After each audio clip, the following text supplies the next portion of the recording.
curso de gestión del cambio en contextos de crisis. Recordarles lo que habíamos conversado en la sesión de inducción, la importancia de renombrarse, verificar que sea su nombre el que figure como su usuario que ha entrado al Zoom. Por otro lado, si deseamos tomar la palabra, recomendamos que levanten la mano azulita, esa mano azul. Y en el caso que no se recuerden de repente, también pueden escribirnos a través del chat para pedir la palabra o también para comentar o hacer preguntas.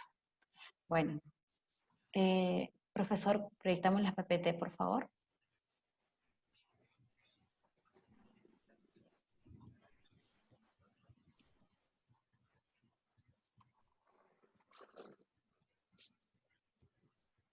Muy bien. Siguiente, por favor. Antes de iniciar con la sesión del día, deseo presentar a nuestro docente.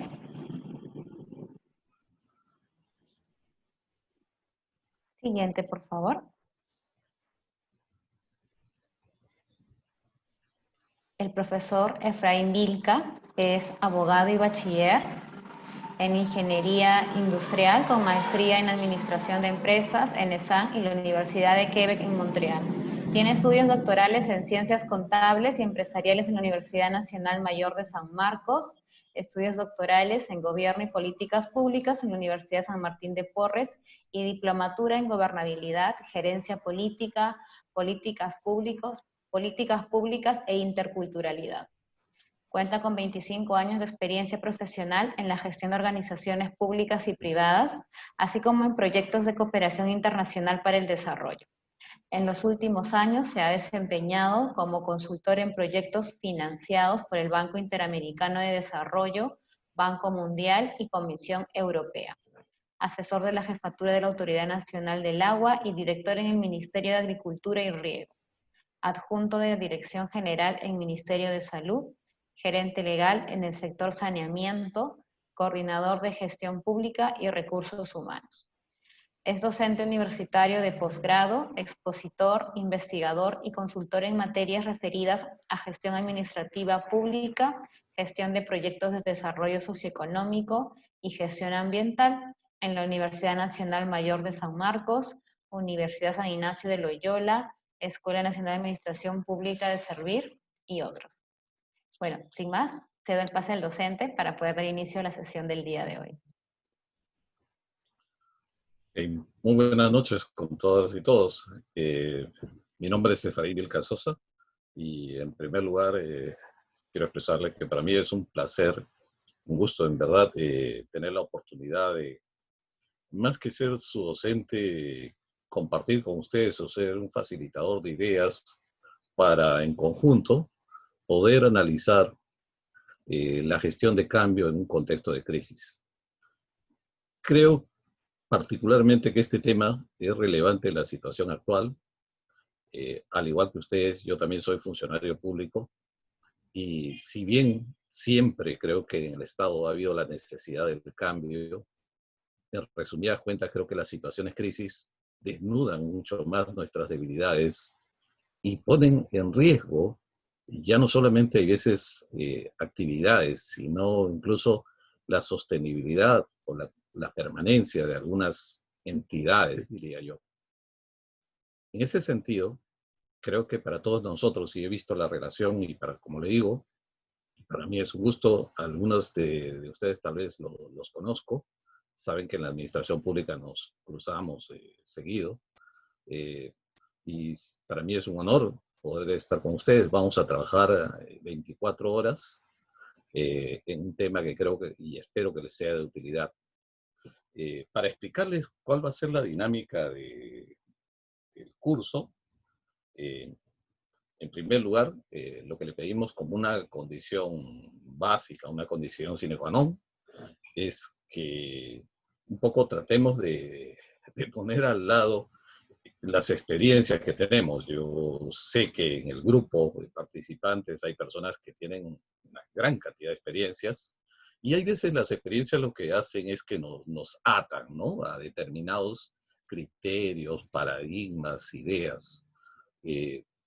Hagamos de cuenta que estamos, no hagamos de cuenta, sino definitivamente tenemos un espacio aparte de la función pública, démonos la posibilidad de pensar libremente, de poner en tela de juicio nuestras ideas, y eso es lo que le pedimos. Creo que ese es el elemento catalizador para que este curso pueda tener sus frutos, ¿ya? Eso es como una condición que se la pedimos a todos y cada uno de ustedes.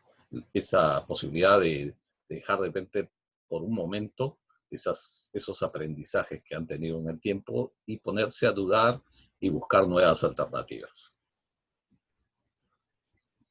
En segundo lugar, quiero exponer cuál es la secuencia lógica del curso que vamos a desarrollar en conjunto. En principio, el curso se compone de 3 unidades temáticas. La primera unidad temática tiene como resultado la identificación de riesgos operacionales, ¿ya? La identificación de riesgos operacionales. Permítanme, me ayudo yo con el marcador. La identificación de riesgos operacionales, institucionales, ¿ya? Pero para llegar a la identificación de esos riesgos, que posiblemente ya lo sabemos, los que están en el día a día lo saben, acá lo que vamos a buscar es un poco sistematizar ese conocimiento, esa información. Lo que vamos a hacer antes de eso, o para llegar a determinar los riesgos, es hacer un análisis estratégico que, como muchas veces se hace, en este caso va a utilizar herramientas como el FODA, ¿no? Que es común el análisis estratégico. Pero no vamos a hacer un planeamiento general. Consideramos que para efectos de la crisis hay 2 elementos que son críticos. El primero de ellos es el análisis de involucrados, ¿no? ¿Por qué? Porque como vamos a expresar cuando comencemos a desarrollar la unidad 1, una de las hipótesis del curso es que los intereses de los involucrados cambian en los escenarios de crisis. Se intensifican algunos, desaparecen otros, aparecen otros. Cambian la correlación de los intereses. Por ello, la necesidad de analizar a los involucrados, a los actores. En resumidas cuentas, los actores que una entidad tenía antes, por ejemplo, de la emergencia sanitaria, la hipótesis es que hoy en día pueden tener otros intereses, ¿no? En segundo lugar, el segundo elemento a considerar como insumo para ese análisis estratégico es el análisis de capacidades institucionales. Y acá adelanto una primera aclaración. No me refiero a recursos, me refiero a capacidades, ¿no? En el desarrollo del curso vamos a explicar las diferencias y la importancia de referirnos en la gestión a la creación y al fortalecimiento de capacidades.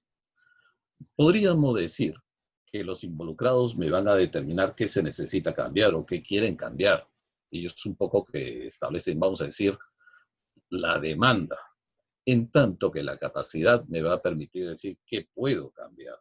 Establecen mis restricciones. Es como decir la oferta. Y un poco consolidamos y oferta y demanda en ese análisis estratégico, y a partir de ahí las cosas que no podemos atender y las cosas, particularmente las debilidades y amenazas que se quedan en el camino, esas potencialmente constituyen riesgos institucionales u operativos. Y esos riesgos, en términos de gestión, son cosas que tenemos que gestionar o tenemos que cambiar. Entonces, en ese punto, ese es el punto, digamos, de entrega final de la unidad 1, pasamos luego al desarrollo de la unidad 2. La unidad 2 lo que va a buscar es cómo hacer ese proceso de cambio, el proceso de cambio de esos riesgos operacionales identificados previamente. Para ello, hemos estructurado este proceso de cambio en 3 componentes. El primer componente es, digamos, la gestión de las fuerzas.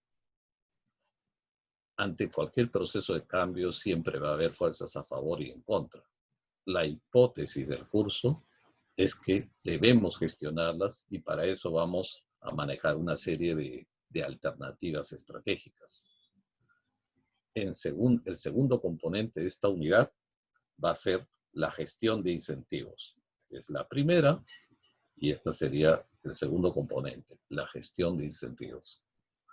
Hablo de incentivos utilizando la teoría más o menos reciente de estos comportamientos no estrictamente racionales que existen en la economía, en los actores, ¿no?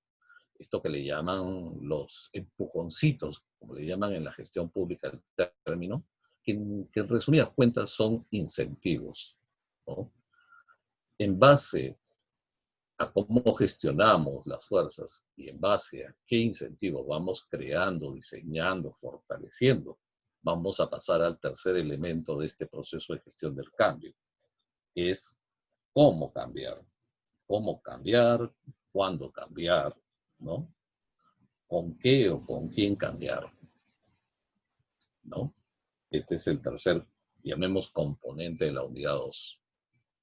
Ese proceso de cambio, que normalmente es una cuestión puntual, es el cambio de repente de un proceso o de un programa, incluso hasta de una actividad, en un contexto de crisis se amplía, porque ya no, en un contexto de crisis ya no hablamos simplemente de cambiar una cosa puntual, hablamos de repente de revisar los procesos misionales, la razón de ser o la forma como interactúa la institución con los usuarios.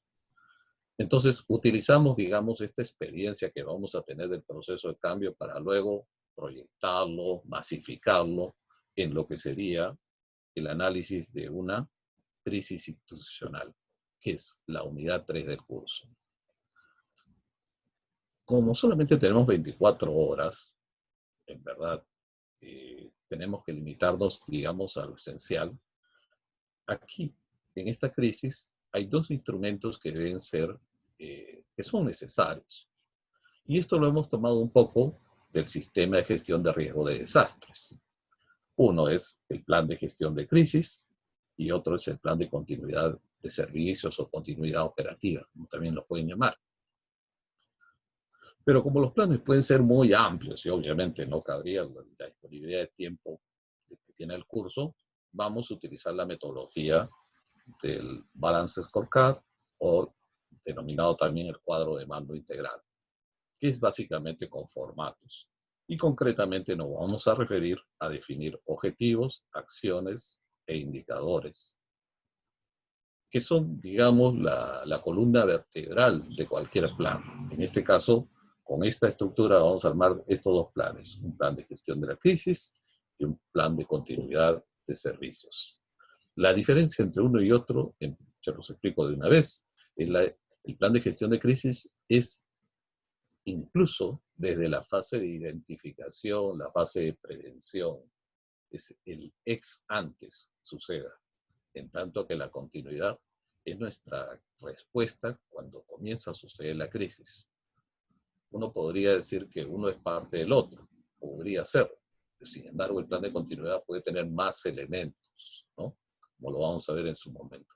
Esa es la estructura del curso. Como le digo, tiene 3 unidades y cada unidad tiene componentes. Y existe una secuencia lógica entre ellos. Este curso ha sido diseñado con la escuela y podría decir que tiene un 50% parte conceptual y un 50% parte práctica, porque cada una de los componentes que he mencionado, una vez que lo conversamos, expongo algunos conceptos, lo discutimos, pasan ustedes a una aplicación. Esa aplicación se va a hacer en base a formatos que ya están estandarizados, hojas de trabajo que están disponibles en el aula virtual. De manera que es un curso, se puede decir, casi ya estructurado y esperamos en verdad que les sea de utilidad para las labores que están desarrollando. Esa es, digamos, la explicación genérica del curso. Como les mencioné, hay 3 unidades. La primera es de riesgos operacionales, la segunda es la implementación de un cambio y la tercera es los planes, el plan de gestión de crisis y el plan de continuidad. Podemos comenzar entonces, si es que no hay preguntas, me avisan en todo caso Shirley y Cintia, el equipo de NAP, ellos están más atentos, yo voy a exponer y hacer los comentarios, pero en el momento que ustedes crean pertinente, manifiestan, hacen las preguntas, no hay ningún problema. Lo único que tenemos que mantener disciplina es sobre los tiempos. El día de hoy, la sesión comenzó a las 8 de la noche y debe terminar 10:15 de la noche. Son 3 horas académicas. Bien, entonces comenzamos con el desarrollo de la unidad 1. En principio, les quiero explicar también la lógica del curso, la estructura lógica de la unidad 1. Esta unidad 1 la vamos a desarrollar hoy, día lunes, y la vamos a complementar o terminar el día miércoles próximo. ¿Ya? El día de hoy vamos a desarrollar estos dos elementos, estos dos componentes. ¿Ya? Lo que es el análisis de involucrados y el análisis de capacidades. Yo me imagino que el análisis de involucrados, bueno, ustedes lo han hecho la mayoría de veces, así que no vamos a tener mucha complejidad y hay unas ideas que quiero exponerlos, pero la técnica, la tecnología al respecto, me imagino que varios de ustedes lo manejan. En cualquier caso, ustedes me avisan si es que hay necesidad de algún refuerzo adicional. ¿Ya? El día miércoles, les decía, vamos a complementar la unidad 1 con este análisis de riesgos. ¿Ya? Básicamente, el análisis de involucrados que vamos a hacer hoy tiene 3 objetivos. 1, conocer los intereses de los involucrados. O sea, una perspectiva que te van a tener el curso es no solamente ser técnico, sino de ser medio, poner algunos elementos políticos, llamemos así, partiendo de la hipótesis, el supuesto de que la gerencia pública tiene que también tener un enfoque político. Político no me refiero a lo partidario, sino al manejo del poder, de las relaciones que se dan entre los actores. Entonces, no hablamos solamente sobre involucrados, sino básicamente sobre sus intereses. La segunda cosa que nos interesa sobre los involucrados es identificar su nivel de influencia. Intereses, influencia. Y en tercer lugar, una vez que conocemos más o menos cuáles son sus intereses, cuál es su poder, su capacidad de influenciar, ver también algunas líneas, unos criterios, orientaciones estratégicas de cómo crear valor público. En el caso de las capacidades, lo primero es conocer las capacidades técnicas, sociales y políticas que pueda tener nuestra entidad, nuestra institución. Y ahí vamos a explicar técnicas, sociales y políticas. La vamos a explicar en su momento, pero desde ya vamos por ese lado. En segundo lugar, ver cómo la estamos utilizando, si la estamos empleando o no, si son o no valoradas. Y finalmente, si las tenemos, ver cómo igualmente crear valor público con ellas. El logro de aprendizaje de esta unidad es básicamente, como le dije, que tengamos herramientas para realizar un diagnóstico de los riesgos operacionales. Ese es, digamos, el resultado. Los medios es que vamos para eso a hacer el análisis de involucrados, de actores, stakeholders, y el análisis de capacidades, y todo eso lo fusionamos luego un análisis estratégico, ¿no? Para luego identificar de ahí dónde están los riesgos, por dónde vienen las mayores restricciones. ¿De acuerdo? Ese es lo que debemos tener al final de esta unidad. Comencemos a hablar del primer componente de la unidad 1, el análisis de involucrados y el análisis de capacidades. Para esto, y generalmente en los cursos de NAP tenemos una metodología que comenzamos primero escuchando, ¿no? Queremos conocer sus opiniones, ¿no? respecto a lo siguiente. Formulamos una pregunta que dice, ¿cuáles son sus expectativas sobre la carga de trabajo como prestador de servicios y como usuario de servicios en el estado de emergencia? Permítame un comentario breve sobre qué es lo que buscamos con esta pregunta. A ver, la hipótesis es que, por ejemplo, a ver, permítame, les voy a pedir que me den cierta, ¿cómo decir?, indulgencia al principio. No elaborado en el sector ambiental, pero como docente tenía que leer sobre el sector. Y entonces voy a utilizar algunos términos, por favor, me indican de repente, y me disculpan si no estoy dando un uso apropiado, una interpretación correcta a todos los términos que empleé. A ver, en este caso, por ejemplo, si nos referimos a calidad, no sé si decir calidad ambiental, nosotros como de repente como población, hay veces no contribuimos a mejorar esa mejora en la calidad ambiental, como usuarios, como población, ¿no? Pero como población, a su vez también exigimos que mejore la calidad ambiental. Esa dicotomía también se presenta en estos momentos en el estado de emergencia. Me refiero a que, por un lado, como prestador de servicios, posiblemente les pase lo mismo que en mi experiencia. Nos estamos recargando de trabajo, ¿no? A veces hay mayor complejidad en los trabajos que hacemos. Sin embargo, como usuarios, hay veces percibimos o creemos de que en estos momentos la gente no está trabajando, digamos, como se dice, a media máquina, a tiempo parcial, ¿no? Eso es importante porque lo que les explico de una vez, lo que queremos es ver cómo es que las percepciones pueden influenciar bastante en nuestra actuación. ¿Ya? Esa es la explicación. Dicha esta explicación, proponemos lo siguiente.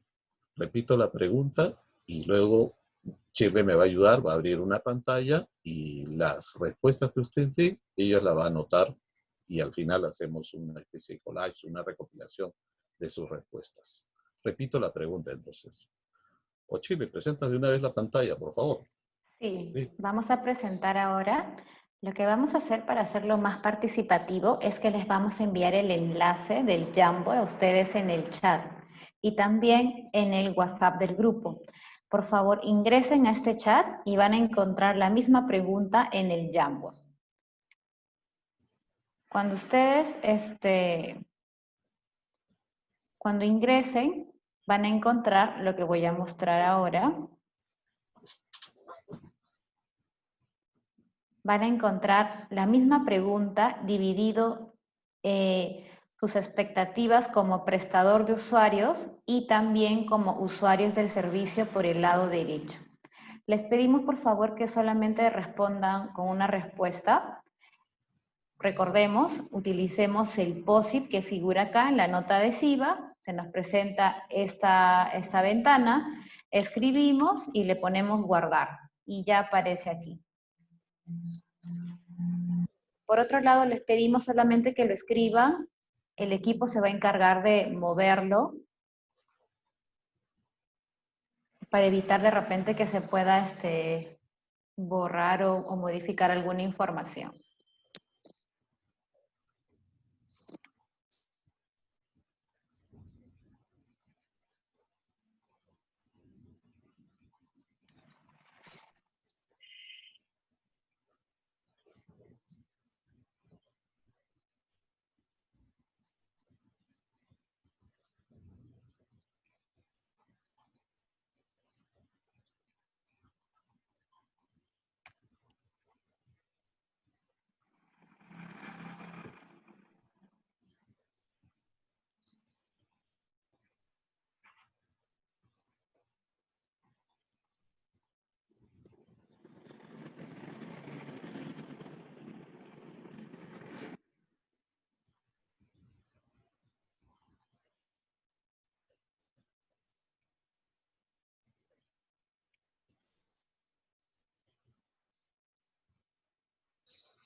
Y está muy bien, está fluyendo.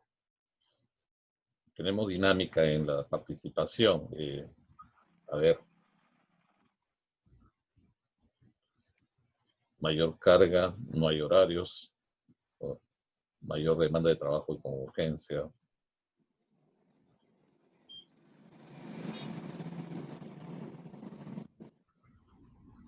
Claro, hay la preocupación que la calidad de la atención no disminuya, ¿no? Con toda esta presión, exigencia que tenemos.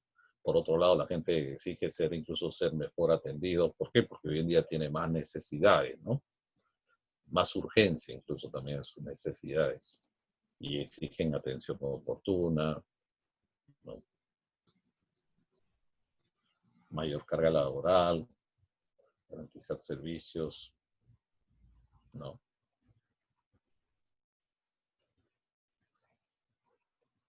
Es cierto.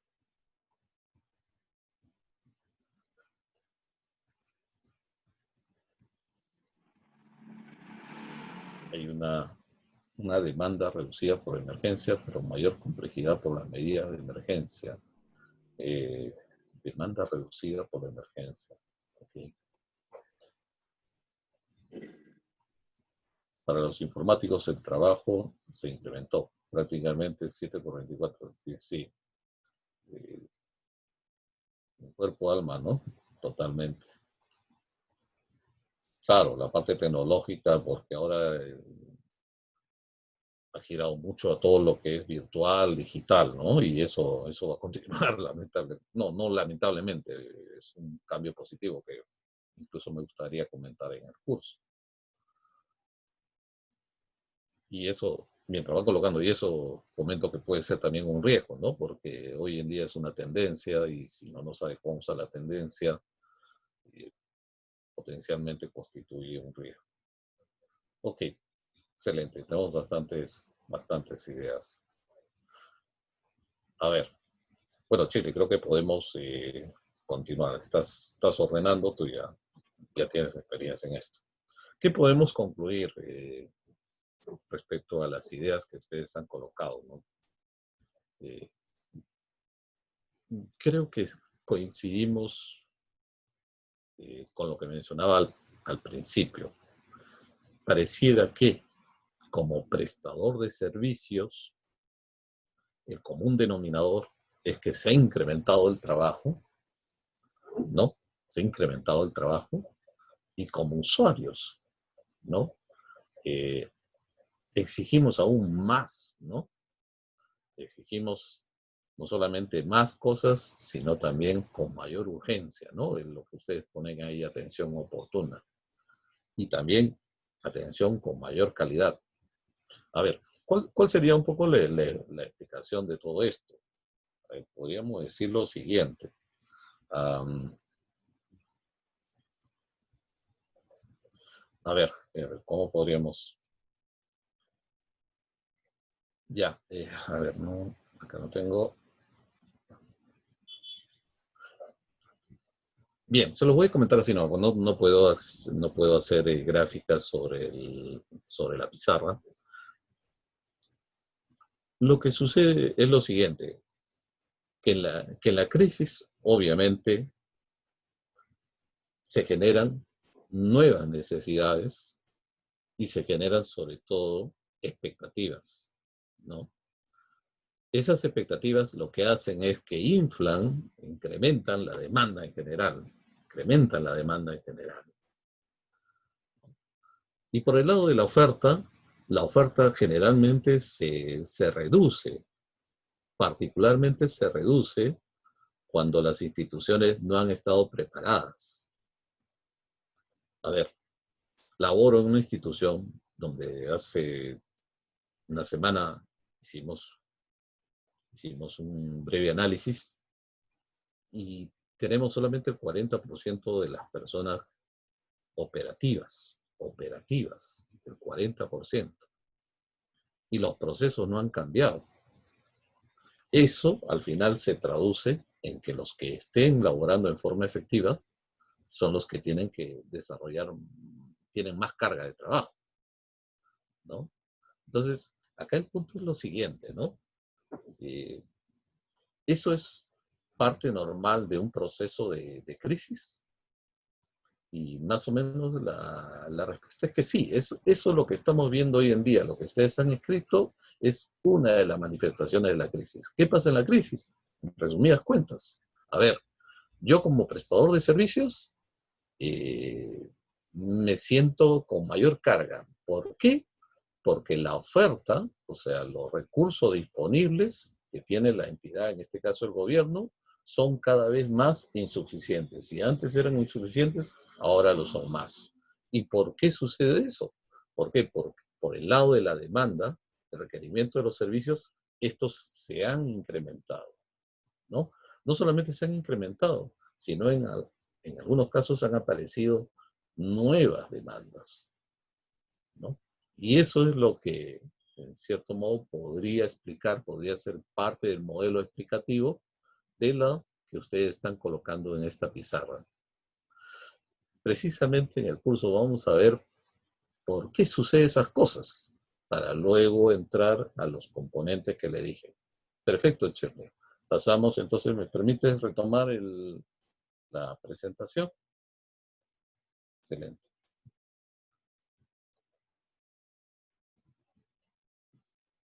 Ok.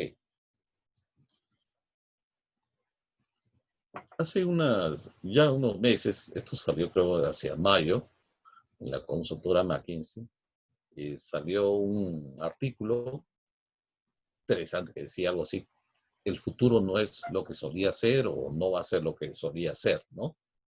Y hablaba sobre ideas que van a regular lo que se denomina la próxima normalidad. La consecuencia de la crisis que vivimos, una crisis tan profunda, avisora que las cosas no van a volver a lo de antes.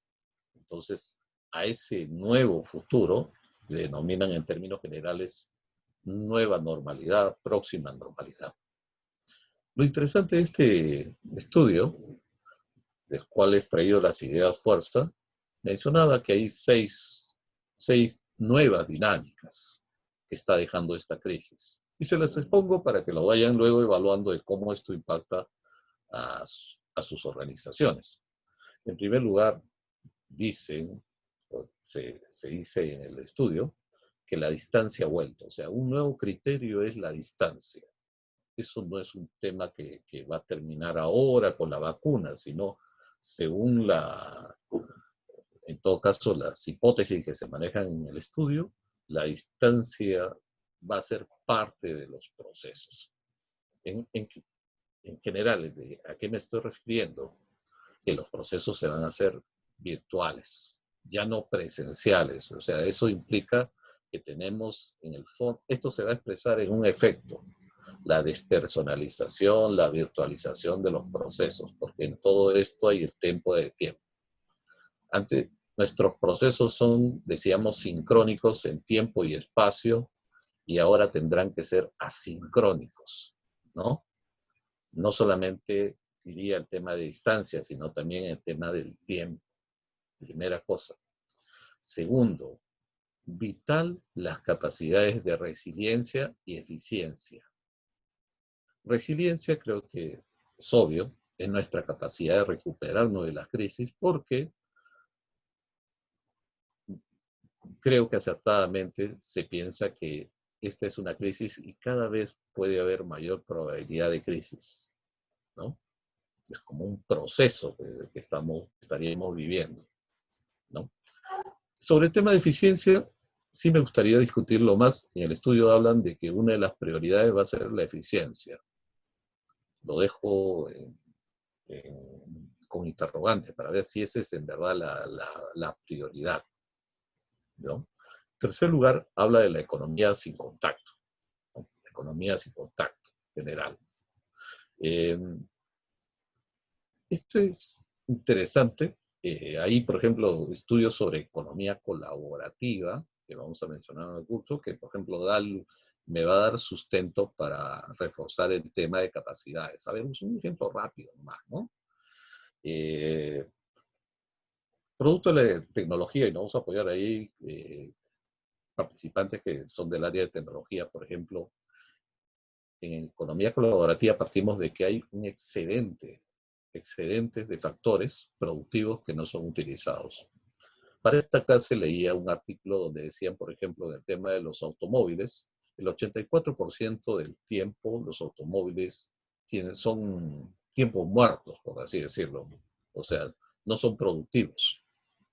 Entonces pensemos en una economía en la cual se podría maximizar el uso de los recursos existentes. Eso sería incrementar las capacidades con los mismos recursos que tenemos hoy en día.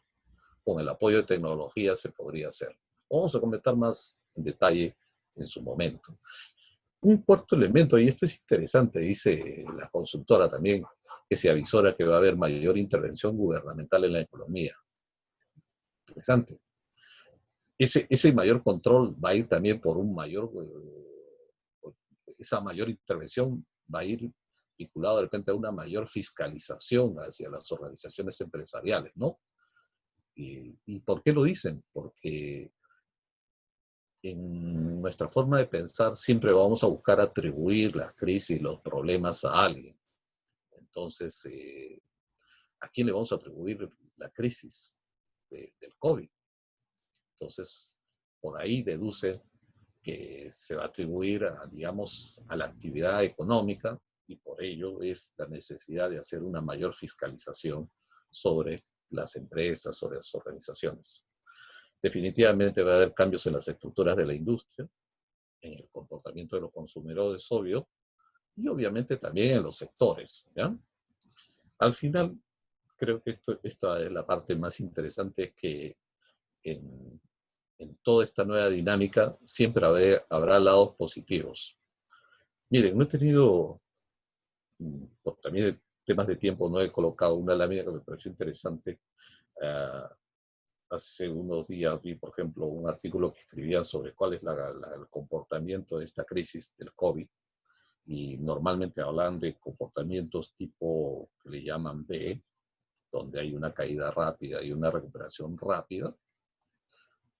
Comportamientos tipo U, voy a poner acá ya, tipo B, donde hay un decrecimiento exponencial, igualmente un crecimiento exponencial, una recuperación. Hay comportamientos de tipo U, donde hay una demora, pero luego hay una recuperación. Lo más horrible es el comportamiento tipo L, donde viene la crisis y no hay recuperación. Pero hoy en día están hablando de un comportamiento tipo K, que es interesante, en el cual hay una debacle y luego hay algunos que se recuperan y otros que no, ¿no? Entonces, eso creo que es un tema también que valdría la pena revisar para ver en qué situación de repente nuestras instituciones se encuentran de frente a estas crisis. Para efectos del curso, comenzamos primero explicando algo, de repente ya varios de ustedes lo han visto. Este es simplemente una gráfica de cómo es un proceso, cómo es una cadena de valor, ¿no? Cómo es una cadena de valor una cadena de valor. Una cadena de valor normalmente tiene insumos, tiene procesos, tiene productos, tiene resultados y tiene impactos, ¿no? Tiene impactos. A ver, ¿cuál es el punto acá? Primera cosa, en las instituciones públicas, disculpen, no conozco el sector del Ministerio del Ambiente, o de Ambiente, disculpe, de Ambiente, pero, digamos, en las organizaciones tradicionales, básicamente el funcionamiento de la entidad pública se amplía hasta acá, o sea, llega básicamente hasta aquí, ¿ya? Y el tema es lo siguiente, que generalmente lo que es más importante en el proceso son los resultados. Y esos resultados están en función de los usuarios, de los clientes. Entonces, aquí se produce una especie de fractura, se puede decir, ¿no? Una especie de fractura. En las instituciones o en las organizaciones privadas, por ejemplo, este puente es el puente de la distribución, del postventa, de las percepciones, del manejo de experiencias. La hipótesis que lanzamos en el curso es que muchas veces en las instituciones públicas este puente no es fluido. Muchas veces la gestión pública se concentra o se orienta básicamente a nivel de productos. Cuando hablamos de nivel de productos, me estoy hablando a nivel de bienes y servicios, básicamente. Por ejemplo, cuando una entidad pública me dice, yo ofrezco tales servicios, desde la óptica privada uno diría, está bien, tú ofreces, pero el objetivo debería ser no ofrecer, sino sería realmente que el servicio se efectivice. Pero para que se efectivice, necesito llegar no solamente hasta donde yo llego, mi institución, sino llegar incluso hasta el usuario, ¿no? Ese pequeño cambio es un cambio sustancial y enfrenta un tema que a veces es incómodo, que es, como le digo, todo este puente, que es comenzar, digamos, a tener una actitud más activa de cómo llegar al usuario y no solo esperar que el usuario llegue a nosotros, ¿ya? En tercer lugar, con este esquema quería presentar que muchas veces en la gestión pública hablamos del criterio de eficiencia y eficiencia. Si bien hay veces interpretaciones distintas, normalmente uno dice eficiencia es el cociente en el cual, digamos, tengo el producto y los insumos, o cómo he utilizado los insumos para generar un producto. ¿Ok? Y pensamos que la eficiencia es, digamos, el paradigma mayor. Frente a ello también existe el indicador de la eficacia. En este caso, la eficacia sería más un cociente entre el resultado y el producto. Sería resultado sobre producto, ¿ya? Y decimos también que efectividad, algunos le llaman productividad, es un poco ambas cosas, ¿no? Una primera interrogante que lanzo acá y les pido sus opiniones es lo siguiente. En una situación de crisis, como por ejemplo la que tenemos hoy en día, ¿cuál de los indicadores creen ustedes que sería prioritario? Opciones. Opción 1, la eficiencia. Opción 2, eficacia. Opción 3, efectividad. O una opción 4, llamemos sostenibilidad. Entendida sostenibilidad como una relación entre los impactos y los productos. Pregunta, les pido su apoyo. ¿Qué opinan? ¿Cuál de esos criterios, indicadores, debería ser el prioritario en una gestión que sea prospectiva, en una gestión activa de cara a la situación de crisis que podamos estar enfrentando? Agradecería su participación.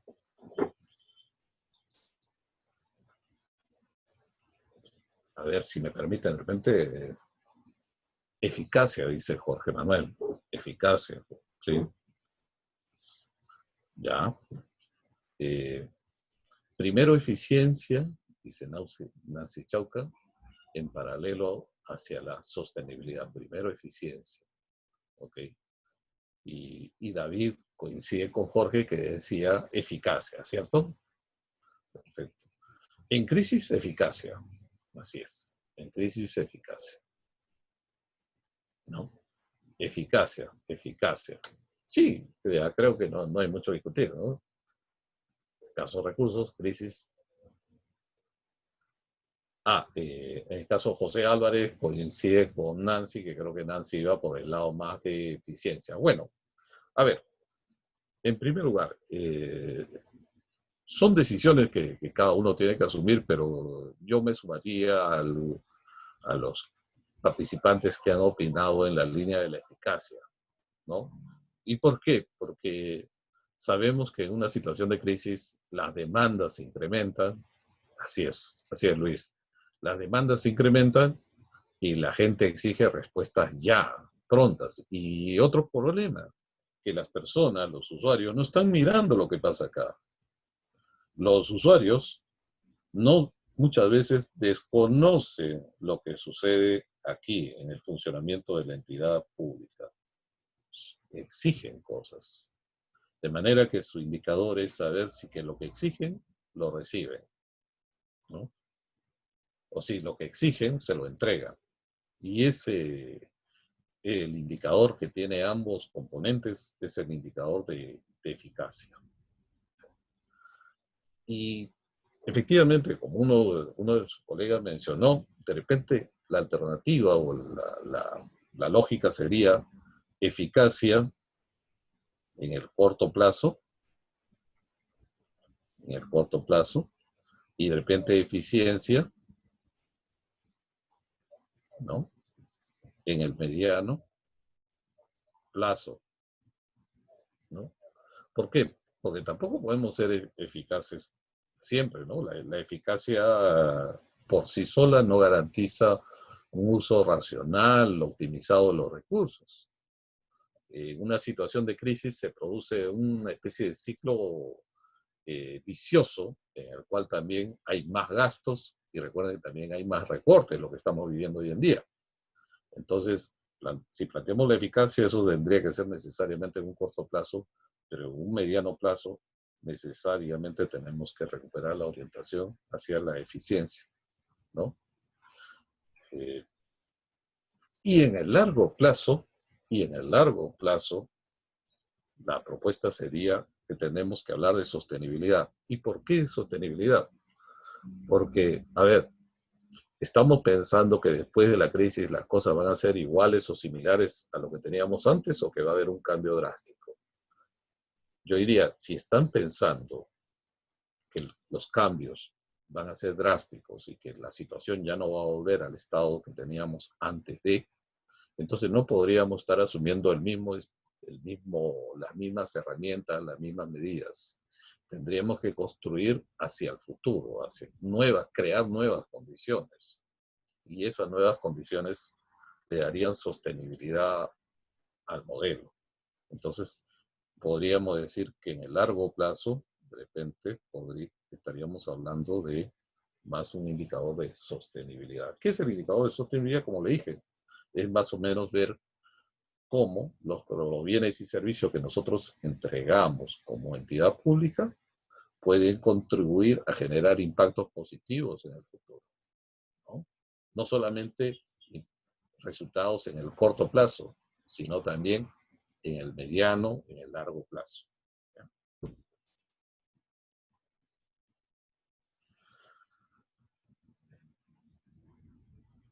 Quiero continuar presentando una experiencia que procura expresar la importancia de tener el enfoque que he mencionado antes, de este enfoque.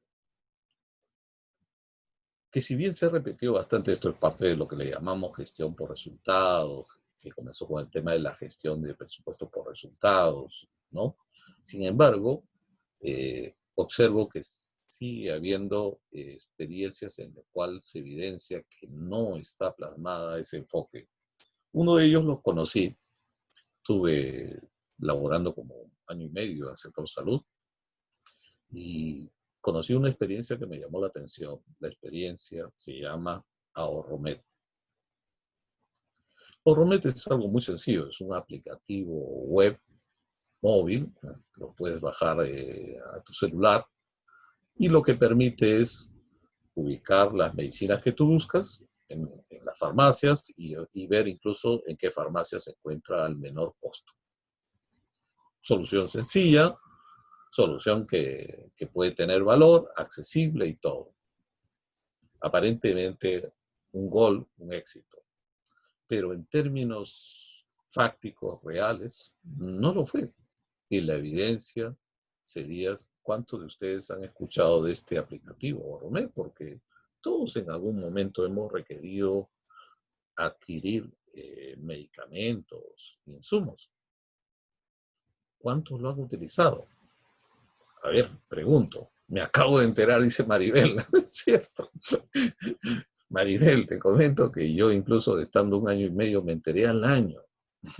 Me enteré al año, ¿no? Sí, efecto, y no es nada del otro mundo, ¿no? Ah, gracias, gracias, doctor Takahashi. Pruébelo. Y es sencillo, no hay nada del otro mundo. Y eso es lo que muchas veces se dice, ¿no? A ver, eso de sencillo también es muy importante. Miren, hay una teoría que a mí me parece muy aplicable a la gestión pública, que es la teoría de lo obvio, le llaman. ¿Qué pasa con la teoría de lo obvio? Sucede que muchas veces buscamos soluciones muy elaboradas, complejas, cuando hay veces hay soluciones muy sencillas que no la aplicamos, que no la desarrollamos, como este caso. Con este aplicativo se cumplen varios criterios que deberíamos manejar en la gestión pública. A ver, punto 1. No esperar que vengan, sino ir. ¿Cuál es la forma de llegar hoy en día a la población? Es básicamente a través de este aparatito, del celular. Todos los tienen, el Perú está masificado, ¿ya? Entonces, 1, llegar. Segundo, se cumple otro criterio que también ya está aplicándose progresivamente en la gestión pública. La entidad pública no tiene que trabajar, tiene que hacer que trabajen otros para el sistema que gestiona la entidad pública. En este caso, son las farmacias, los operadores, quien tendría que cargar, alimentar la base de datos, ¿no? Cumple el segundo criterio. No solamente trabajar, sino hacer trabajar. Cumple un tercer criterio, la articulación. No pensar que la entidad es solamente lo que yo manejo, sino yo manejo un sistema. Y en el sistema hay actores internos, externos, distintos. ¿Ya? De manera que el diseño de esta experiencia cumple varias cosas. Sin embargo, les comento, como les decía, creo que fue un fracaso. Es un fracaso porque la gente no lo utiliza.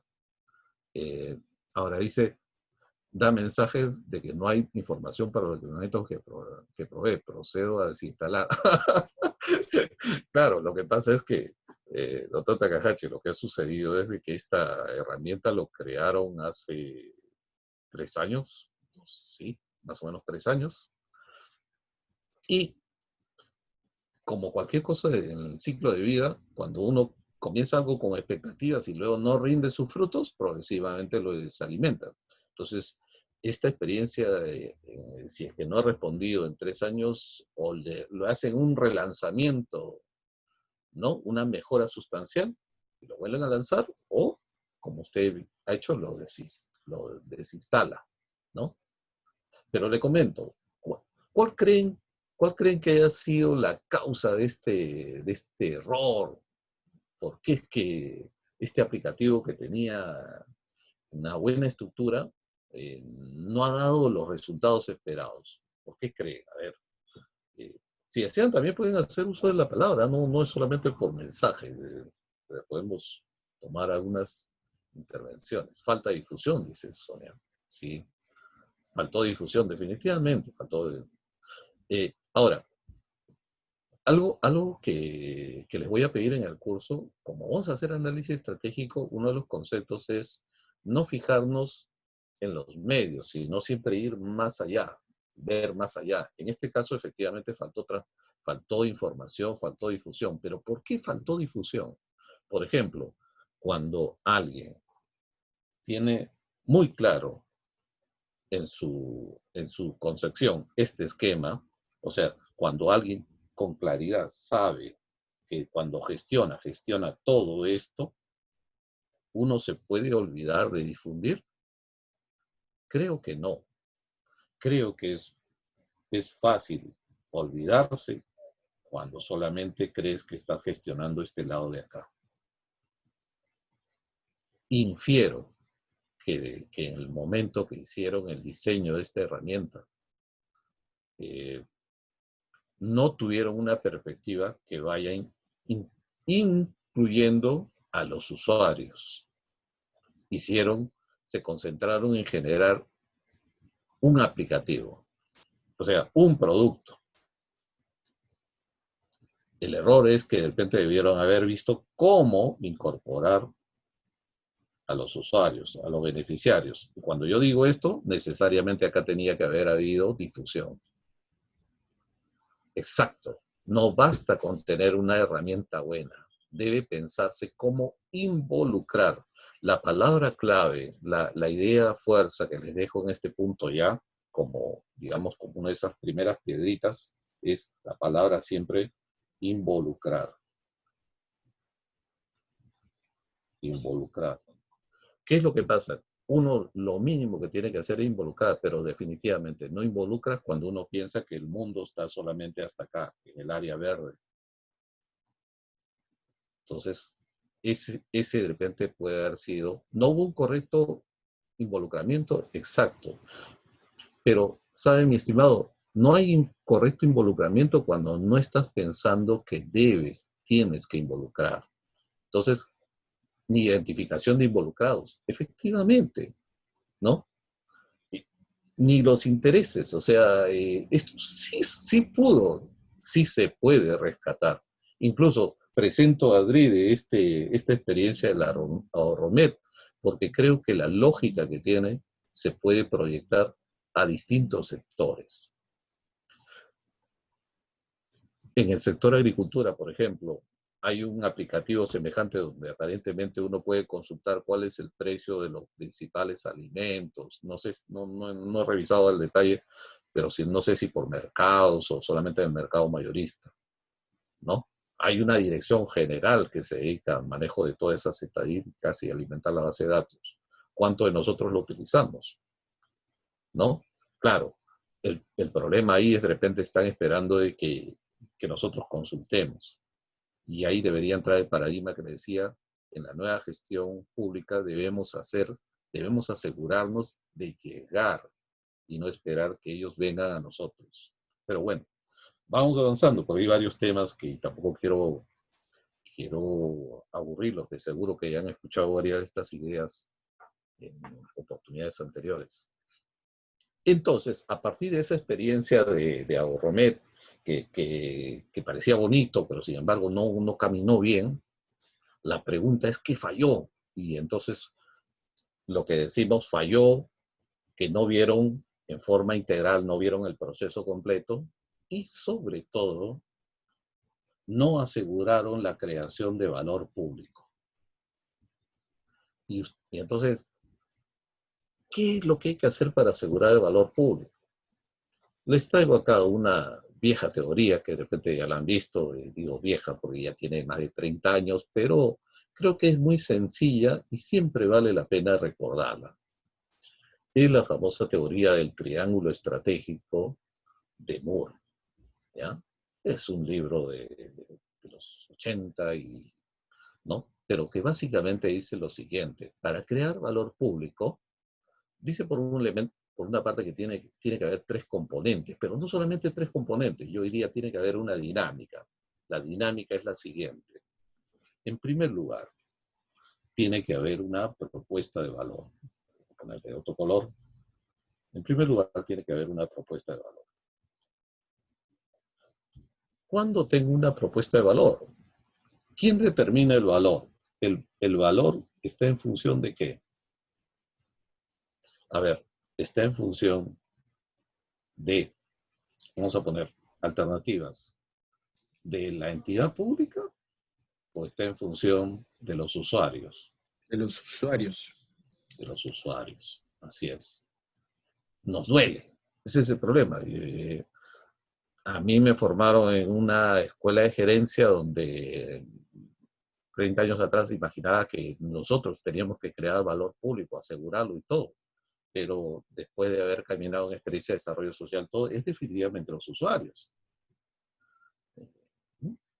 duele, ¿ya? Pero es así. El valor lo determinan los usuarios. Entonces, para crear valor, ¿qué tengo que hacer? Saber, pues, qué necesitan, qué desean, o qué quieren, qué piden. ¿Quiénes? No solamente los usuarios, en general los involucrados en el proceso, en las funciones que manejo. Punto uno. Pero ¿basta con tener una buena propuesta, bueno, una buena idea? No. La verdad que una buena idea no camina en nada si es que no tienes usted, si no tenemos la capacidad para ejecutarla. Entonces, simplemente una buena idea sin capacidad es simplemente una idea. El segundo elemento básico es tener la capacidad operativa. En todo caso debe haber un alineamiento entre ambas, si queremos que funcione, un alineamiento. Ahora, aquí un punto interesante. Esta capacidad operativa, hablamos de capacidad. Recursos es diferente a capacidad. Cuando yo hablo de capacidad, me estoy refiriendo de repente a recursos propios, estoy refiriendo a recursos de terceros. En la práctica privada, los empresarios hacen negocios con dinero de otros. Hace una década atrás, no sé si hasta ahora, por ejemplo, Supermercados Metro, era una experiencia que se estudiaba. A ver, Supermercados Metro, ¿es dueño del terreno? Normalmente no lo era, alquilaba. Segundo, ¿es dueño de la infraestructura? Normalmente no, se la proveía. Tercero, ¿contrataba al personal? Normalmente no. Había ¿cómo le llaman? Un service. Cuarto, ¿era dueño de los productos que vendía? No, eran de los proveedores. ¿Ya? Entonces la pregunta era, ¿y cómo hacía negocio? Articulando, coordinando, organizando. Y esa organización es de repente la capacidad dinámica más importante. De manera que para hacer algo, antes pensábamos básicamente y únicamente en recursos. Creo que en los tiempos actuales, y mucho más después de la crisis o con la crisis, con la tecnología, el concepto de capacidad va a ser más relevante. En tercer lugar, cuando ya tenemos estas dos cosas, capacidad, tenemos una idea de valor y capacidad, las cosas comienzan a caminar. Pero no van a caminar siempre, porque para que se mantengan en el tiempo necesitamos que la gente lo legitimice, o sea, lo reconozca, lo valore. Si las personas no lo valoran, se cae en el tiempo. No es sostenible. Entonces, cuando uno ve este modelo, puede también entonces entender qué pasó con ese aplicativo. ¿Ese aplicativo era una propuesta de valor? Sí. La entidad, en este caso el MINSA, ¿tenía la capacidad? Sí. ¿Pero qué es lo que pasó? Que la gente no lo reconoció. O sea, este puente se quebró. Y por tanto, todo el triángulo se vino abajo. Recuerden ustedes entonces, si queremos crear valor, tenemos que tener esos tres elementos. Propuesta de valor, la capacidad operativa y definitivamente, al menos en el mediano plazo, tiene que haber una legitimización, un involucramiento particularmente de los usuarios. El mismo autor, Moore, habla de que se puede crear valor en esencia con los resultados. En esencia con resultados. La gente quiere resultados. Pero si vemos un poco el escenario político actual en el Perú, vemos que no necesariamente son resultados. Vamos a decir, no sé cuánto llevamos. 7 meses con medidas de aislamiento, de restricción, y las cifras no son de las mejores, digamos que entonces resultados no necesariamente, algunos podrían decir que no necesariamente. Entonces, sin embargo, ¿por qué es que, digamos, que seguimos caminando? Y el modelo de Moore nos da una respuesta a eso. Dice, otra forma de crear valor, aparte de entregar resultados, es a través de creación de confianza o generación de confianza. ¿No? La gente también valora la confianza y eso es vital, ¿ah? Particularmente en el ámbito rural, donde he tenido buena experiencia, es vital. Es una relación inversamente proporcional. Cuando hay desesperanza, la confianza comienza a adquirir un valor mucho mayor, una relación inversa. O sea, a mayor desesperanza, mayor pérdida, mayor exclusión, mayor valoración de la confianza, ¿no? Tiene mayor valor, mayor peso ponderado. El tercer elemento que dice Moore para crear valor es los servicios receptivos experienciales, servicios complementarios. Hoy en día, en la economía, y también, por ejemplo, en las entidades públicas, creo que existe un binomio indesligable. El binomio es necesariamente bien y servicio. Pero no siempre de bien. Diga, siempre hay algo de bienes. Siempre hay, así como que hay algo tangible y hay algo intangible. En los estudios dicen que la gente está comenzando a valorar más la parte intangible, ¿no? Y esa parte intangible, ¿de dónde viene? Viene de los servicios. El primer grupo con el cual aplicamos este curso fue el grupo de salud a nivel nacional. Y entonces una de las preguntas que discutíamos es, con toda la intensidad y complicaciones que ha habido en la prestación de los servicios de salud, ¿cómo es que salud ha comenzado? Incluso decían, ellos perciben que digamos, la gente tiene más confianza, ¿no? Entonces, el producto es esto, el trato, los servicios que se han tenido al respecto. ¿Ya? Entonces, con lo que dije, importancia de comenzar a leer cuáles son los intereses de esos involucrados. A ver, un involucrado en líneas generales es una persona individual o colectiva, natural, jurídica, que en líneas generales tiene un interés sobre lo que nosotros vamos a hacer. Ni es bueno, malo, pero un interés en general, ¿no?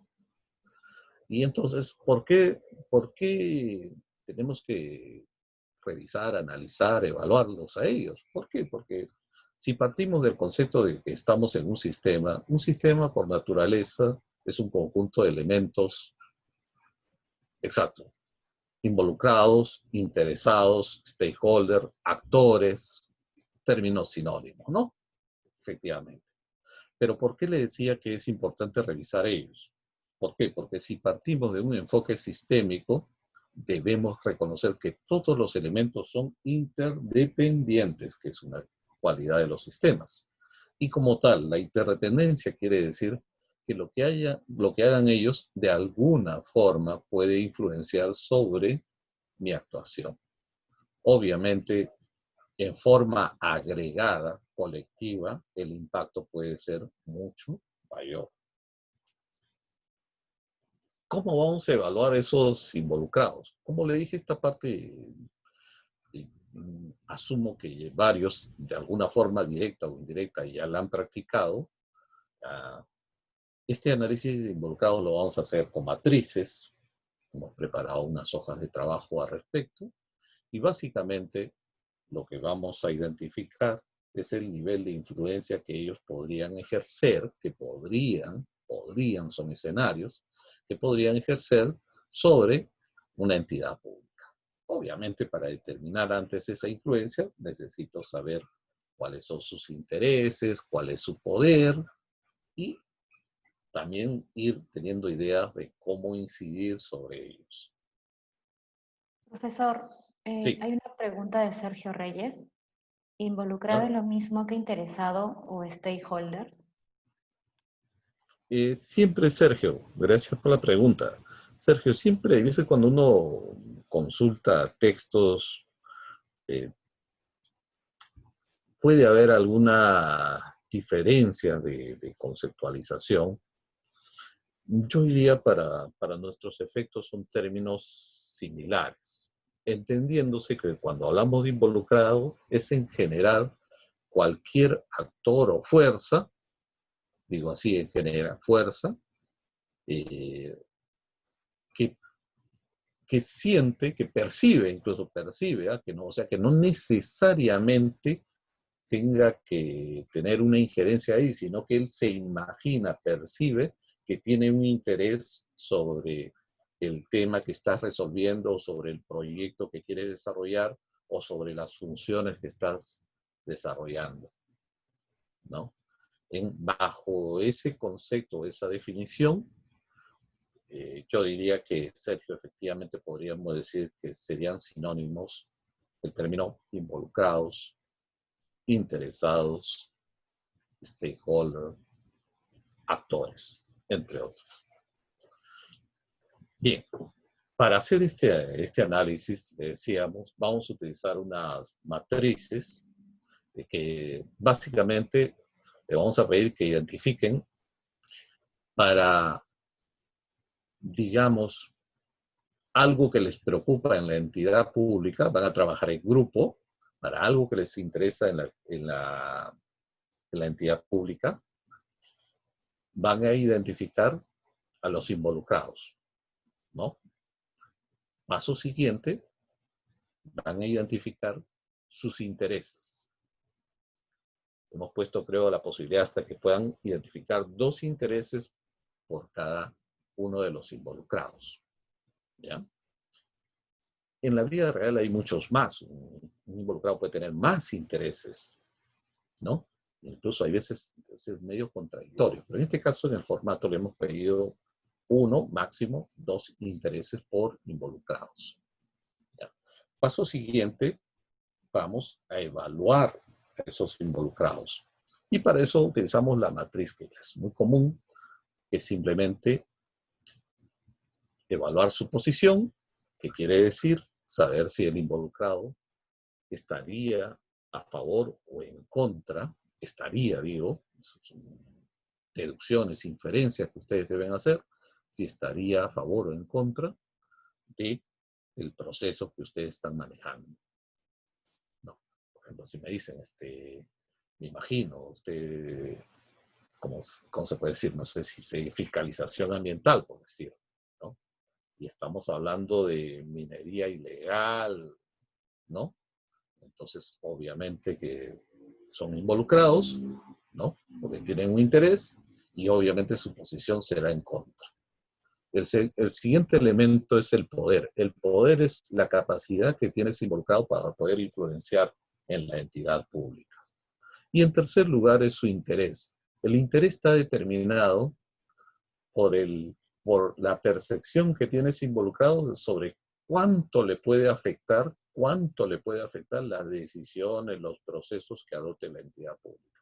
Obviamente, si percibe que le va a afectar mucho, va a querer reaccionar bastante. Si piensa que no, de repente por ahí está tranquilo. Recuerden, poder es una cosa, es su capacidad de hacer, y el interés es realmente lo que le va a mover a accionar. Y entonces eso se consolida en una matriz. Consecuencia de esa matriz, al final va a salir lo siguiente. No lo he puesto acá, pero va a salir un cuadrito en el cual te va a identificar cuáles son los involucrados críticos. O sea, ¿quiénes son los críticos? Aquellos que tienen un alto poder y tienen un alto interés, porque ellos son los que van a estar ahí. Y entonces, la gestión es que tenemos que ver qué es lo que ellos quieren, qué es lo que están pidiendo, porque por ahí van a venir las amenazas, básicamente. Amenazas no estoy refiriendo a amenazas para la institución, o sea que van a crearnos los problemas por ahí, ¿de acuerdo? Ahí termina esa parte. El segundo componente, le decía, de esta parte es el análisis de capacidades, ¿no? El análisis de capacidades, como le dije hace un momento, en principio tenemos que diferenciar capacidades de recursos. Generalmente las capacidades son más de tipo intangible, o las prioritariamente son de tipo intangible, y principalmente están vinculadas al capital humano, capacidades humanas de personal, ¿no? Las capacidades generalmente son más dinámicas que los recursos.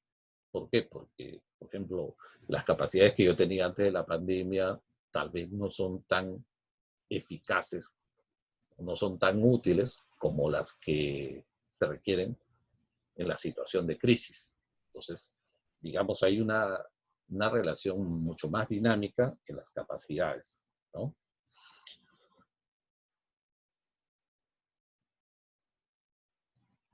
Un ejemplo de las capacidades la podemos ver en el tema de los equipos celulares. Cuando nosotros abrimos un celular, podemos encontrar estas piezas. Todas estas piezas son recursos. Y entonces nosotros compramos un celular porque, no sé, tiene 8 gigabytes de memoria, ¿no? De RAM, ¿no? O tal cosa. Pero en verdad, ¿qué ¿quién determina la eficiencia? ¿Qué determina la eficiencia de un equipo? ¿Qué determina la eficiencia de un equipo? ¿Lo determinan sus recursos o lo determinan sus capacidades? Entendiéndose como capacidades, por ejemplo, el uso que hacemos del celular, el cómo utilizamos el celular, por ejemplo, en función de una red adecuada. ¿A qué me refiero? ¿De qué sirve tener un gran celular si no tienes un buen plan de datos o si no tienes un proveedor de servicios que te da un ancho de banda significativo? O no le das el uso, ¿no? Por eso decimos que la eficiencia, en todo caso, la eficiencia de un sistema no está determinado necesariamente por los recursos, sino esencialmente por sus capacidades. Y en las capacidades, hoy en día hablamos de capacidades dinámicas. Dinámicas. Bueno, no hoy en día, se habla también igual de hace ya desde el siglo pasado, de capacidades dinámicas. Y las capacidades dinámicas, en muchos casos, están vinculados a las capacidades de nuestro personal. ¿No? De nuestro personal. Pues son ellos los que hacen la gestión al final. Sostenemos que hay 3 tipos de capacidades: técnicas, sociales y políticas. Técnicas creo que es fácil, ¿no? Las técnicas son de tipo individual y de tipo colectivo. Individual y colectivo. Tengo expertos que conocen esto, pero tengo equipos, o sea, acá tengo los expertos y acá tengo los equipos. Equipos. Y acá tengo los expertos, ¿no? O sea, individual y colectivo, técnico. Hay veces, algunos dicen, pero yo no tengo capacidad social. La capacidad social surge del relacionamiento que pueda tener la institución o de la relación que pueda tener la entidad pública con sus usuarios, beneficiarios, con la población. Pero algunos dirán, no lo hay. Que no lo haya no quiere decir que no tengas capacidad. La tiene, pero tendrás mínima, ¿no? Pero es como decir, este espacio está ahí, estará medio vacío, pero que existe, ¿no? Y existe, ¿por qué? Porque la gente también quiere tener una participación. Luego alguien le dice, pero capacidad política, una entidad no tiene capacidad política. Sí la tiene. Ejemplo de la capacidad política es, por ejemplo, la rectoría. En el sector, en las instituciones donde ustedes trabajan, varias o todas, en algunas funciones o sobre algunos aspectos ejercen rectoría. Sobre algunas cosas son técnicos normativos, como decimos, ¿no? Son fiscalizadores. Eso les da una capacidad política, ¿no? Ahí el problema es que como que todavía no queremos reconocer, porque suena como eso, como un término vedado, pero creo que cada día hay que entrar más en esto. Todas las entidades, todas las personas, de alguna u otra forma, tienen capacidad técnica, social y política. ¿Mm? En el tema de capacidades, para que ustedes hagan el trabajo práctico, eh, estamos proponiendo un modelo que se denomina el modelo BRIO. BRIO, ¿no? El modelo BRIO. El modelo BRIO dice lo siguiente. Dice, para que una capacidad sea valorada, en principio, para que el valor de una capacidad, mejor dicho, está determinada en principio por lo siguiente. Si esa capacidad es percibida, si esa capacidad es, los usuarios, los stakeholders, los involucrados le asignan un valor. Primera cosa. Porque si los usuarios no le asignan ningún valor, tal vez esa capacidad no cumple su función. Primer elemento. Segundo elemento, esa capacidad es mejor o más valorada cuando es una capacidad que la tienes tú y no la tienen todos. O sea, eso te permite diferenciar. Recuerden ustedes que la diferenciación es también un elemento de creación de valor. Acá le decimos la R de raro, pero en general es, digamos, algo que sea más o menos único. En la medida que es una capacidad que solamente la tienen ustedes y no la tienen otros, ayuda, ¿no? Esto es un ejemplo muy rápido. Es como, por ejemplo, me pasaba con la Defensoría. Durante años, la Defensoría del Pueblo siempre ha salido catalogada como una de las mejores, más confiables en las encuestas de percepción que había. Una capacidad un poco rara lo diferenciaba, ¿no?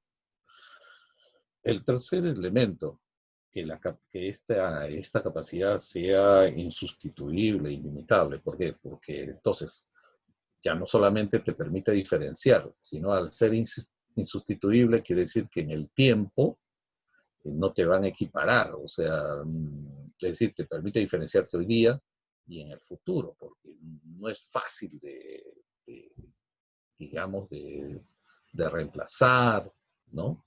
De que otro pueda tener algo semejante a lo que tienen ustedes. Y finalmente, la O es si esa capacidad es aprovechada, es potenciada, ¿no? Es maximizada en su uso. Porque eso es lo que hay que hacer con las capacidades, hay que maximizar su uso.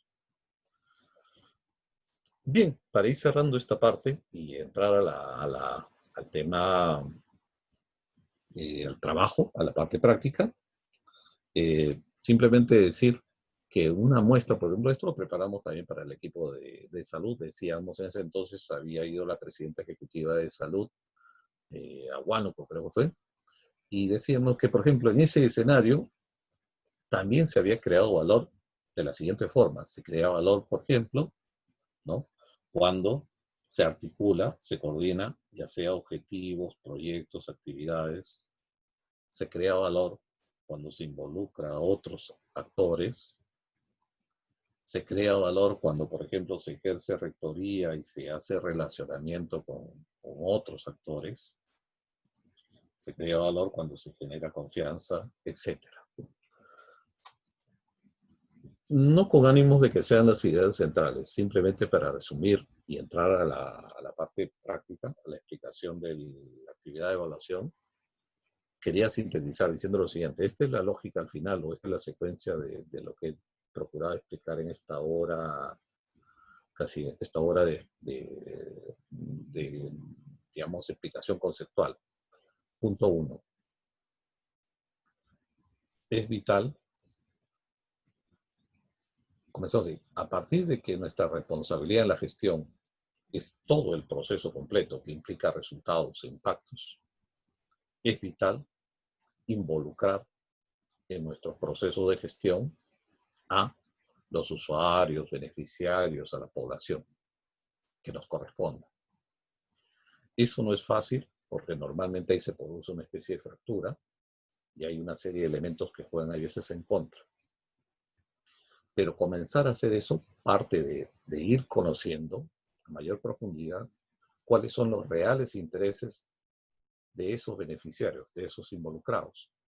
Para eso necesito conocerlos. Una herramienta muy sencilla es la que ustedes van a aplicar ahora. Pero por otro lado, cuando ya conozco que ellos necesitan, también necesito saber realmente hasta dónde da la capacidad de la entidad, del área que tengo a cargo. Y para eso necesito mirarlo no solamente en términos de recursos, sino en términos de capacidades. La diferencia práctica es la siguiente. Por ejemplo, recursos. ¿Cuánto tengo de presupuesto? ¿Cuántas personas tengo? Y voy a pedir más presupuesto. Capacidades. Tengo poco presupuesto, pero tengo capacidad de organizar. ¿Por qué? Porque la gente confía en nuestra organización, porque nosotros tenemos expertos. Tengo algo con el cual armar una alianza, ¿no? Articular algo. Entonces, eso releva la importancia de pensar en términos de capacidades. Me quedo ahí y entonces les pido Shirley, te pido que nos apoyes. Gracias, doctor Takahashi. Efectivamente, yo sé que ustedes no me imagino teniendo al margen a los involucrados en sus procesos de gestión ambiental, pues es que son la razón de ser. Simplemente, ¿saben dónde puede estar ahí el valor agregado, doctor Takahashi? Sabemos que tenemos que mirar. El tema es qué tan profundo y con qué lentes vamos a analizar los intereses de esos involucrados. Creo que por ahí puede estar el valor agregado de este ejercicio que comenzamos ahora. Shirley, lo dejo en tus manos para organizar esta parte. Perfecto. Lo que vamos a realizar ahora es el trabajo grupal de esta actividad de evaluación número 1, pero va a ser la primera parte de esta actividad de evaluación. De manera que los hemos organizado en grupos, en 6 grupos, en grupos de 5 y 6 personas. Se han enviado los enlaces al chat. También vamos a enviar al WhatsApp quienes conforman cada grupo de trabajo para que sepan. Y en base a qué grupo, en base a que ustedes primero busquen su nombre, en qué grupo se encuentran, van a hacerle clic al enlace del documento que le corresponde a su grupo. ¿Ok? Entonces, primero lo que van a hacer es buscar cuál es a qué grupo corresponden y después buscan cuál es el documento en base al grupo que les toca. Pero antes de poder irnos a grupos, sí considero importante que podamos revisar esta hoja de trabajo para poder saldar dudas antes de ingresar a esta actividad. Voy a proyectarlo para que podamos explicarlo junto con el docente.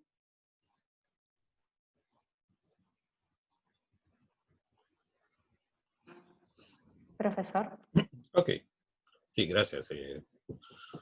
A ver, en el archivo Excel que van a recibir para la unidad 1, ahí van a encontrar varias hojas, o hojas, pestañas, como le llamamos. Si no me equivoco, son 4. Así es, 4. Por el momento, 4, listo. Y la primera es algo muy sencillo. En grupo le pedimos que se pongan de acuerdo y elijan un proceso institucional que quieran analizar. Que lo quieran analizar porque creen que puede estar expuesto a los riesgos de esta emergencia sanitaria. Un proceso. Recuerden que un proceso, conjunto de actividades que genera un resultado. Esa es la definición de limitación de un proceso. Necesariamente tiene que generar un resultado, ya sea por un usuario interno o externo, pero un resultado. Listo. Entonces, simplemente lo consignan ahí, le señalas, Chepe, ¿dónde? En esta celda. Así es. Es en esta Ahí, celda, ahí, la celda de 11.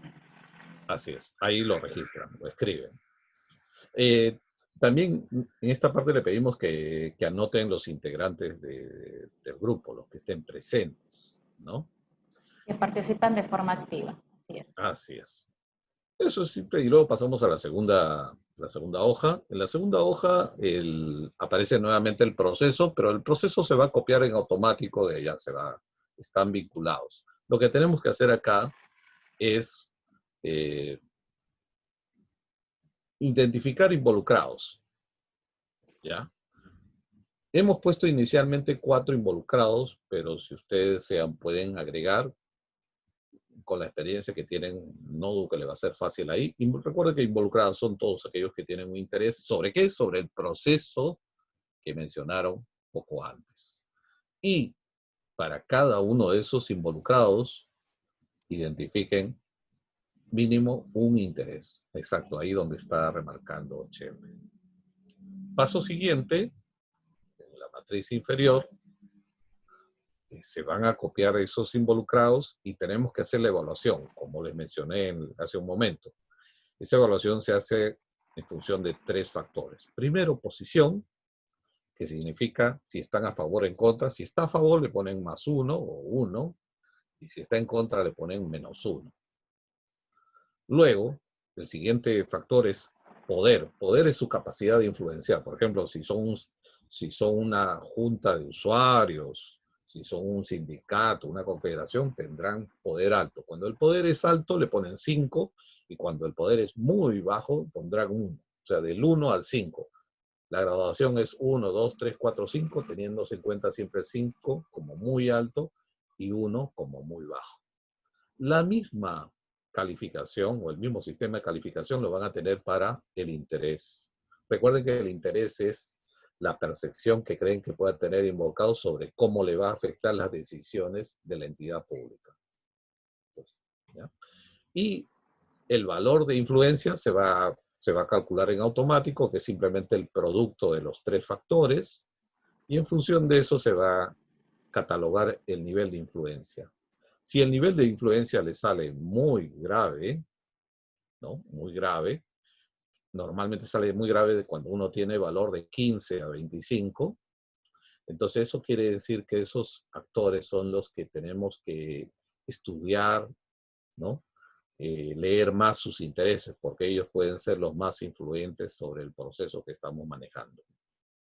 Dicho eso, pasamos a la siguiente lámina, a la siguiente hoja, que es el tema de las capacidades. Igualmente acá se va a autocopiar el proceso que ustedes eligieron, y acá lo que le pedimos es, recuerden que hemos hablado de que hay 3 tipos de capacidades, pero hemos hecho acá un trabajo de descomponer las capacidades técnicas en 4 tipos de capacidades. Capacidades de tipo organizacional, organizativa o de gestión, capacidades del personal, capacidades financieras, económicas, y capacidades estructurales, físicas, etc. ¿No? Y esos 4 son lo que compondrían las capacidades técnicas. Lo que le pedimos es que distribuyan el 100% entre esas 4 capacidades, teniendo en cuenta el proceso que están analizando. Por ejemplo, dicen, este proceso para mí es muy importante la capacidad organizativa. Por ejemplo, si fuese, no sé, formulación de un EIA, un estudio de impacto ambiental, me imagino que también capacidades del personal, pero también las capacidades de gestión. Entonces le daré más peso de repente a la capacidad de gestión, teniendo en cuenta que la sumatoria de los 4 tiene que ser 100%. Nada más. Y luego, a la última, como verán, no es complicado. Este sí es un poquito más laborioso. Le pedimos ahí las disculpas, pero creo que les puede ayudar. Hicimos un modelo de cuáles serían las capacidades de tipo organizativo, de tipo de recursos humanos, de tipo financiero, económico, etc. Y ahí las hemos puesto. Entonces, acá les pedimos, y también las sociales y políticas. Y acá le pedimos entonces que apliquen el modelo BRIO que les explicaba. A ver, la aplicación va a consistir en lo siguiente. A ver, puedes agrandar un poquito, Shirley, para que lo vean con mayor detenimiento. Esta parte es vital. Ok, excelente. Ahí está. Entonces, por ejemplo, imaginemos, digo yo, estoy analizando el proceso X. Pregunta, para el proceso X, la entidad pública tiene una toma de decisiones rápida, descentralizada, o sea, rápida en su toma de decisiones. Si ustedes dicen que sí es rápida, entonces le ponen S, como está ahí. Pero imaginemos que por el momento dicen, no, la institución que estoy viendo no tiene esa capacidad, no, es muy lenta, todavía. Pónganle N, por favor, Chévere. Si ponen N, automáticamente todos los demás, los elementos del brillo se van a poner en 1, o sea, van a irse al mínimo valor. ¿Por qué? Porque no se tiene esa capacidad. Si no se tiene, no tengo nada que evaluar. Por el contrario, si ustedes dicen, sí, sí existe esa capacidad, ponen S, y entonces hay que continuar. ¿Ya? La siguiente es, esa capacidad de toma de decisiones rápida que tiene mi entidad, es valorada por los usuarios, o sea, los usuarios lo perciben, lo valoran, lo quieren. Si ustedes dicen que lo valoran mucho, le ponen entonces 4. Y si ustedes creen que eso no es valorado, o sea, pese a que lo tienen, no es valorado, como en el caso del ahorromet, que no se dan cuenta que lo que tienen, póngale 1. Repito, si creen que los usuarios, los beneficiarios, lo valoran mucho, 4. Y si no lo valoran nada, 1. Paso siguiente. Imaginemos, ponle 4, Chile, por favor, para que vean. Gracias, excelente. Luego, siguiente. Esa capacidad que tendría para resolver los problemas ágilmente, me diferencia de, por ejemplo, si estoy pensando en el sector, me diferencia de las otras entidades del sector, o todas tienen más o menos lo mismo. Vamos a decir, más o menos me diferencia un poco, 3, no al máximo. ¿Ya? Luego, si esa capacidad puede ser reemplazada con otra toma de decisiones rápidas, ¿con qué lo puedo reemplazar? Con nada, pues. O sea, personal que no tenga lo puedo contratar, pero el sistema de toma de decisiones rápidas no se puede. Entonces, es muy importante. Entonces, pone 4. Y finalmente, la entidad aprovecha que tenemos un sistema de toma de decisiones rápidas, que tenemos o sea, hemos simplificado nuestras cosas, lo optimiza bien. Si ustedes creen que lo optimiza bien, 4. Si no lo optimiza nada, no lo valora, ahora estoy hablando de la entidad pública, en la primera hablada de los usuarios, vale 4. Listo. Y así, como le dije, es un poco, le va a llevar su tiempo. Ahora, les digo, definitivamente es subjetivo, pero estoy apelando de que como son 20 criterios de evaluación, un poco se vaya licuando, digamos, los efectos estadísticos que se puedan dar o de subjetividad, procurando de que vaya un poco, como se dice, restándose ahí en el camino. ¿Ya? Eso es, y estaré apoyándolos en los grupos. Tenemos ya, creo que 40 minutos nomás para terminar este trabajo, así que los dejo. Adelante, Silvia. Perfecto. Igual, sabemos que es mucha información. Ustedes cuentan acá en cada pestaña las indicaciones para poder completar los cuadros. Aquí se encuentran siempre al costado. Por favor, tenerlo en cuenta. Y si necesitan soporte del docente a través del WhatsApp, nos pueden nos pueden indicar para poder enviar al docente a su grupo. ¿Ya? Entonces lo voy a enviar ahorita al Zoom, a sus grupos del Zoom, para que puedan trabajar. ¿No hay ninguna duda hasta el momento? ¿Todo está claro? Sí, veo que sí. Ya, perfecto. Entonces los enviamos ahora.